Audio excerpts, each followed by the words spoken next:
اہل سنت السلام علیکم ورحمۃ اللہ وبرکاتہ۔ ابھی ایک ویڈیو نظر سے گزرا جس میں اجمیر شریف کے ایک مجاور صاحب ہے کامران چشتی صاحب، برادران ملت اسلامیہ، وہ بیٹھ کر کے قریب 18 منٹ کا وہ ویڈیو تھا۔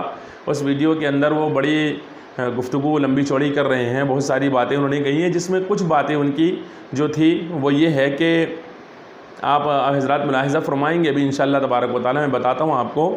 انہوں نے کہا ہے کہ اہل سنت سے بریلویوں کا کوئی تعلق نہیں ہے، اہل سنت سے اس فرقے کا کوئی تعلق نہیں ہے جو ابو طالب علیہ السلام کو کافر کہتا ہو اور حضرت امیر معاویہ رضی اللہ تعالیٰ عنہ کو صحابی مانتا ہو، ان کی شان بیان کرتا ہو، اور اسی طرح انہوں نے کہا کہ وہ خارجی اور ناسبی لوگ ہیں معاذ اللہ رب العالمین۔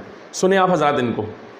یہ ناسبی اور خارجی عناصر جس طرح اہل تشیع میں بیٹھے رافضی عناصر، یہ دونوں عناصر سے مکتب اہل سنت بھی بیزار ہے اور مکتب اہل تشیع بھی ان کے کہنے کے مطابق بیزار ہے۔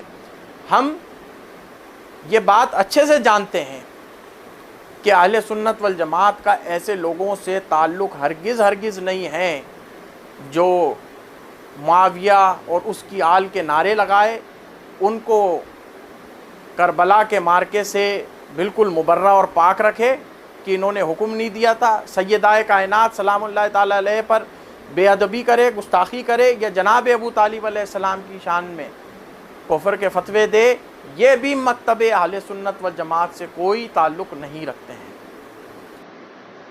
سن لیا حضرات نے؟ اب دیکھیں آپ، میرے ہاتھ میں مسلم شریف ہے اور اس کا صفحہ نمبر 42 ہے، اردو میں اس کا ٹرانسلیشن کیا ہوا ہے۔ برادران ملت اسلامیہ، ان کا کہنا یہ ہے کہ جو حضرت ابو طالب علیہ السلام جو یہ کہہ رہے ہیں، جناب ابو طالب کو جو مسلمان نہ کہے، کافر کہے، اس کا تعلق اہل سنت سے نہیں ہے، وہ خارجی اور ناسبی فرقہ ہے۔ لیکن برادران ملت اسلامیہ، ان کے والد بزرگوار سرور چشتی صاحب جو بڑے مجاور صاحب ہیں، وہ کہہ چکے ہیں پہلے ہی کہ اگر آپ کو راہ راست پر چلنا ہے تو ہماری مت ماننا، بخاری پڑھنا، مسلم پڑھنا اور ترمذی پڑھنا۔ تو یہ بخاری شریف ہمارے سامنے موجود ہے، یہ مسلم شریف موجود ہے، بخاری شریف موجود ہے، ترمذی شریف موجود ہے۔ ابھی میں سب کے اسکیل لگا دوں گا انشاءاللہ تبارک و تعالیٰ۔ تو صفحہ نمبر 42 ہے مسلم شریف کا، اس میں لکھتے ہیں کہ ابو طالب کے لیے حضور صلی اللہ علیہ وآلہ وسلم کی شفاعت اور عذاب میں تخفیف۔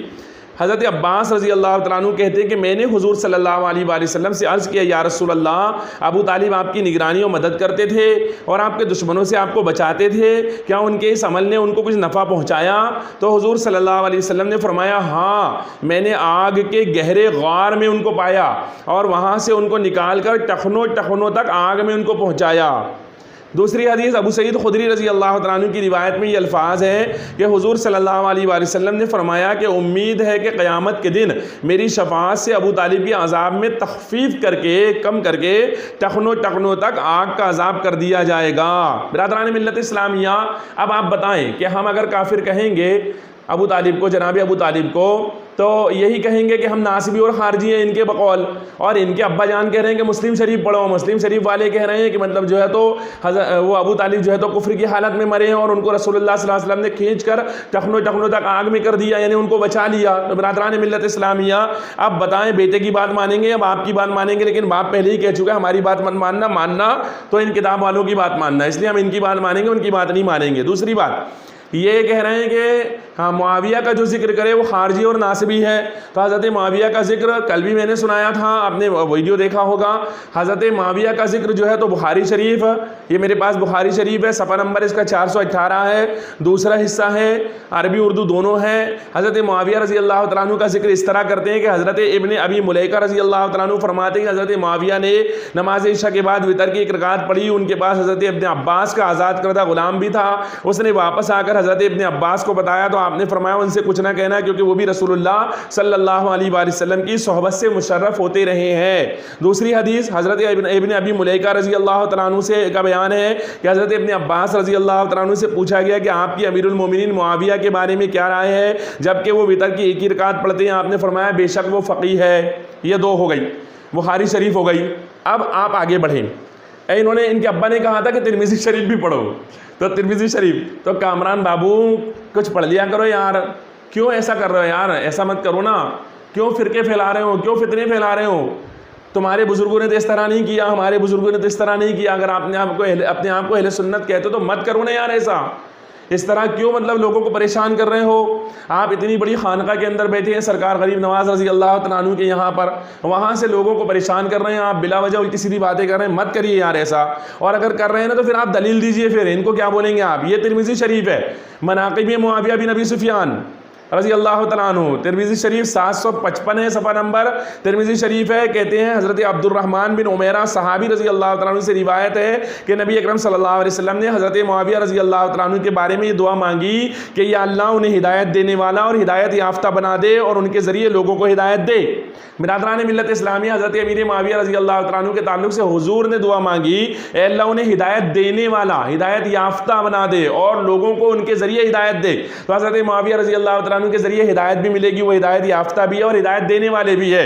یہ ترمذی شریف ہے، ان کے ابا جان نے کہا تھا کہ ترمذی شریف پڑھیے، بخاری شریف پڑھیے، مسلم شریف پڑھیے، میں نے تینوں کتابیں پڑھ دی۔ اب آئیں اور سنیں ان کو کیا کہہ رہے ہیں، یہ سماعت فرمائیں۔ آپ دونوں فرقوں کو دعوت فکر دیتا ہوں، یعنی اہل تشیع کو بھی اور اہل تسنن کو بھی، کہ پیشوائے طریقت اور ارباب معرفت جو ہیں، یعنی اہل اللہ، اولیاء اللہ کا راستہ اختیار کریں۔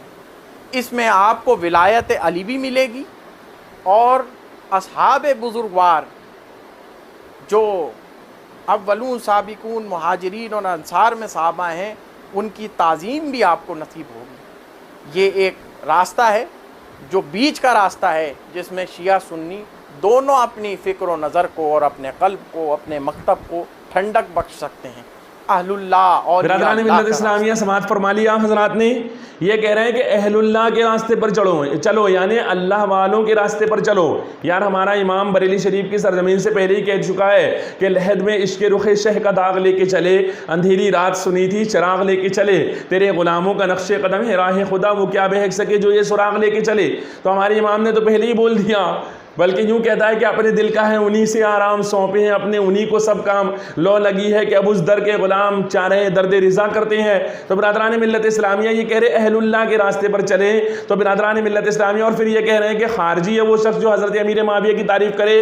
یہ میرے ہاتھ میں جو ہے تو غنیۃ الطالبین کتاب ہے، غنیۃ الطالبین سرکار غوث اعظم رضی اللہ تعالیٰ عنہ کی لکھی ہوئی کتاب، جس کے صفحہ نمبر 266 پر سرکار غوث اعظم کیا کہتے ہیں؟ حضرت علی کرم اللہ تعالیٰ وجہہ الکریم کے وصال اور حضرت امام حسن رضی اللہ تعالیٰ عنہ کے خلافت سے دستبردار ہونے کے بعد حضرت امیر معاویہ بن سفیان رضی اللہ تعالیٰ عنہ کے لیے خلافت صحیح ثابت ہے۔ حضرت امام حسن رضی اللہ تعالیٰ عنہ نے مصلحت عامہ کے تحت کہ مسلمانوں کو خوریزی سے بچایا جائے، خلافت حضرت امیر معاویہ رضی اللہ تعالیٰ عنہ کے سپرد فرمائی۔ علاوہ ازیں نبی کریم صلی اللہ علیہ وسلم کا ارشاد گرامی بھی آپ کے پیش نظر تھا۔ آپ نے حضرت امام حسن رضی اللہ تعالیٰ عنہ کے بارے میں فرمایا میرا بیٹا سردار ہے، اللہ تعالیٰ اس کے ذریعے دو بڑے گروہوں میں صلح کرائے گا۔ لہٰذا حضرت امام حسن رضی اللہ تعالیٰ عنہ کے عقد کی بنا پر حضرت امیر معاویہ رضی اللہ تعالیٰ عنہ کی امامت واجب ہو گئی۔ اس سال کو آمت الجماعت یعنی جماعت کا سال بھی کہا جاتا ہے، کیونکہ مسلمانوں کی جماعت سے اختلاف ختم ہوا اور تمام نے حضرت امیر معاویہ رضی اللہ تعالیٰ عنہ کی اتباع کی، اور اس لیے بھی کہ وہاں خلافت کا کوئی تیسرا مدعی نہ تھا۔ آپ کی خلافت کا نبی اکرم صلی اللہ علیہ وآلہ وسلم کے ارشاد گرامی میں بھی ذکر ہے۔ آپ نے فرمایا اسلام کی چکی 35 36 یا 37 سال چلے گی۔ یہاں چکی سے دینی قوت مراد ہے، 30 سال سے زائد 5 برس حضرت امیر معاویہ رضی اللہ تعالیٰ عنہ کے 19 سال اور کچھ مہینے دور اقتدار کا حصہ ہے، کیونکہ 30 سال حضرت علی کرم اللہ وجہہ کی خلافت پر پورے ہو جاتے ہیں۔ تو برادران ملت اسلامیہ اب آپ سن لیں کہ رسول اللہ صلی اللہ علیہ وسلم کی حدیث میں بھی حضرت معاویہ رضی اللہ تعالیٰ عنہ کی خلافت کا ذکر ہے۔ یہ کون کہہ رہا ہے؟ پیروں کے پیر، روشن ضمیر، شہنشاہ بغداد حضور غوث العظم دستگیر رضی اللہ تعالیٰ عنہ، جو پیروں کے بھی پیر ہیں، اللہ اکبر، وہ کہہ رہے ہیں۔ اور یہ بندہ سرکار خواجہ غریب نواز رضی اللہ تعالیٰ عنہ کے یہاں بیٹھ کر کے ان پیروں کے پیر حضور غوث اعظم کے بارے میں کہہ رہا ہے کہ معاذ اللہ جو امیر معاویہ کا ذکر کرے وہ خارجی ہے، وہ ناصبی ہے، معاذ اللہ رب العالمین۔ ارے یار کامران بھائی، تم نے سوچا یار تم نے کیا بولا ہے؟ یار اپنے دل پر ہاتھ رکھ کر سوچو، کم سے کم کچھ تو مطلب شرم کر لو، کبھی کوئی کتاب بھی پڑھ لیا کرو، کچھ سوچ لو یار، تم نے کیا بولا ہے؟ تم نے غوث اعظم رضی اللہ تعالیٰ عنہ کو خارجی کہہ دیا معاذ اللہ، سرکار غوث اعظم رضی اللہ تعالیٰ عنہ کے تعلق سے تمہیں یار میرے کو تو حیرت ہو رہی ہے، تمہیں شرم نہیں آئی بولتے وقت؟ تم کو سوچنا چاہیے۔ سرکار غوث اعظم رضی اللہ تعالیٰ عنہ تو تعریف کر رہے ہیں امیر معاویہ کی، تم کہہ رہے ہو جو ان کی تعریف کرے وہ خارجی اور ناصبی ہے۔ برادران ملت اسلامیہ، اب آپ کو فیصلہ کرنا ہے کہ آپ ان مجاوروں کی بات مانیں گے یا ان اللہ والوں کے راستے پر چلیں گے۔ اللہ والوں کا راستہ کون سا راستہ ہے یہ تو پتہ لگ گیا کہ یہ والا راستہ ہے، اور خود ان مجاور نے، ان کامران چشتی کے ابا صاحب نے، سرور چشتی صاحب نے خود صاف لفظوں میں یہ کہہ دیا ہے کہ ہماری بات مت مانو، کتابیں پڑھو، بخاری، مسلم، ترمذی۔ تو برادران ملت اسلامیہ، آج ساری کتابیں میں نے آپ کے سامنے رکھ دی ہے، اب فیصلہ آپ کے اختیار میں ہے، بتانا ہمارا کام تھا، ہدایت اللہ رب العزت کے اختیار میں ہے، رب چاہے گا تو ہدایت عطا فرمائے گا۔ اس لیے میں دعا کرتا ہوں کہ اللہ پاک کامران چشتی صاحب کو اور سرور چشتی صاحب کو ہدایت نصیب فرمائے، اہل سنت کے سیدھے راستے پر آنے کی توفیق عطا فرمائے، ان کی عقل کے اندر جو گندگی غلطی سے بھر گئی ہے، غلط لوگوں کی صحبت میں رہ کر کے، اللہ پاک اس گندگی کو دور فرمائے، آمین۔ السلام علیکم ورحمۃ اللہ وبرکاتہ۔